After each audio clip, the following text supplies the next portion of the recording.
The School of Public Affairs HIP Grant Team: Wendy Bulliard, Danielle Varda, Denise Sheverly, Jane Hansberry, John Ronquillo, Kelly Hupfeld, Lucy Dwight, Sean McCandless, Sheila Huss, and Nora Scanlon and Ashley Eklund. The Bachelor of Arts in Public Service, affectionately known as BAPS, was launched in fall of 2016 as a fully online interdisciplinary program. The timing of the High Impact Practices grant allowed us to build HIPS into the new curriculum. We offered 4 classes in the fall, one of which was Introduction to Public Service, our first writing intensive course. As a fully online program, High Impact Practices ensure we engage students at a new level. We selected our 3 focus areas, writing intensive courses, service learning, and internships, to begin our journey scaffolding HIPS throughout the curriculum. You'll hear more about our current classes that incorporate writing intensive and service learning HIPS. We will develop expertise on the 3 identified high-impact practices.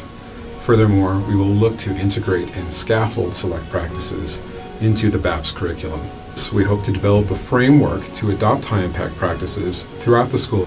And finally, we plan to evaluate and determine the effectiveness of these high-impact practices. We plan on meeting frequently to exchange these ideas in person. We also plan on putting our research skills to the test and conducting a literature review, and also to see what we can learn from excellent research. Furthermore, we plan on sharing this virtually with each other in a Canvas sandbox to make sure that we continually update the information that we have.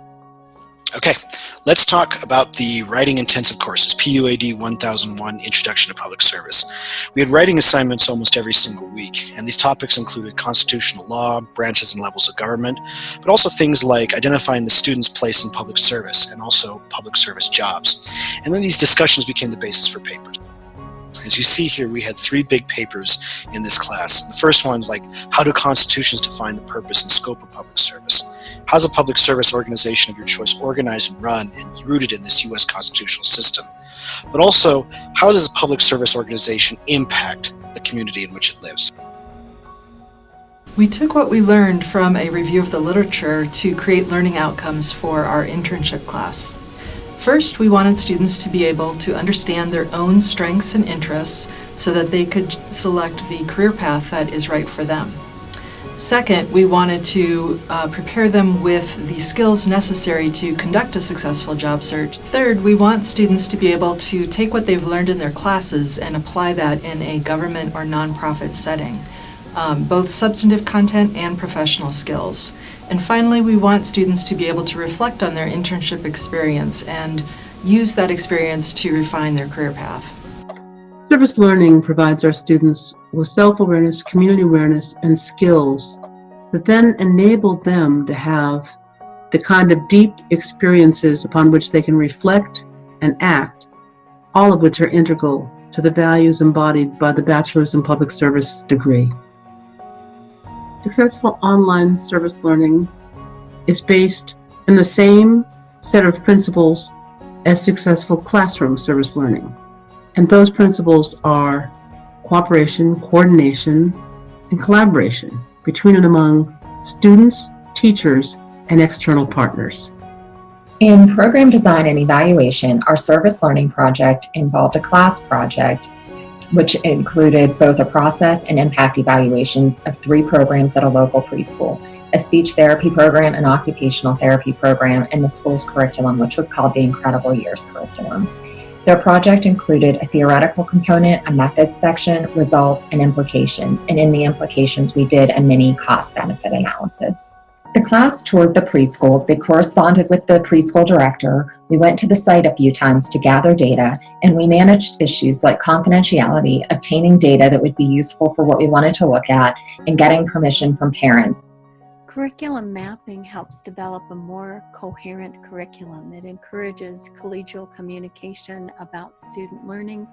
It helps us think systematically about an academic program and hopefully connects learning objectives across courses.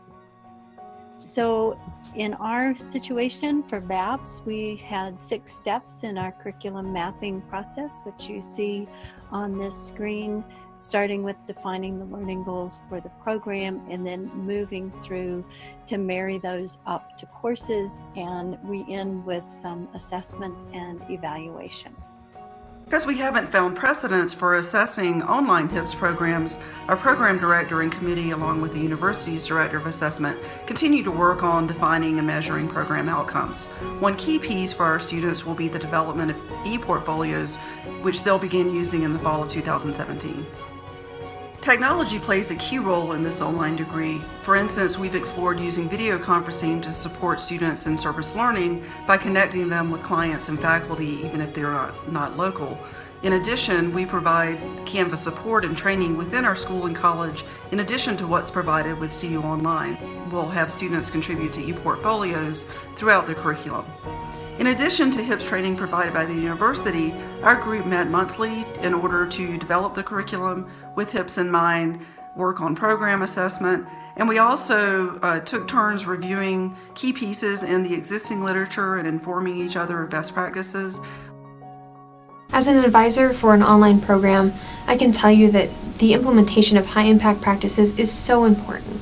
Students love knowing that they can have real-world experience to put on their resume, and that their classes are more than an academic foundation, that we also add group collaboration and ensure that they will have tangible service learning experience. Our HIPS journey continues beyond this presentation. We have a committed team at SPA that will continue to work on scaffolding high-impact practices throughout the curriculum. We're focused on providing the best experience to our online students, and we're thankful for the opportunity to use high-impact practices for this purpose. We'd like to thank the Provost, Jeff Franklin, and Margaret Wood.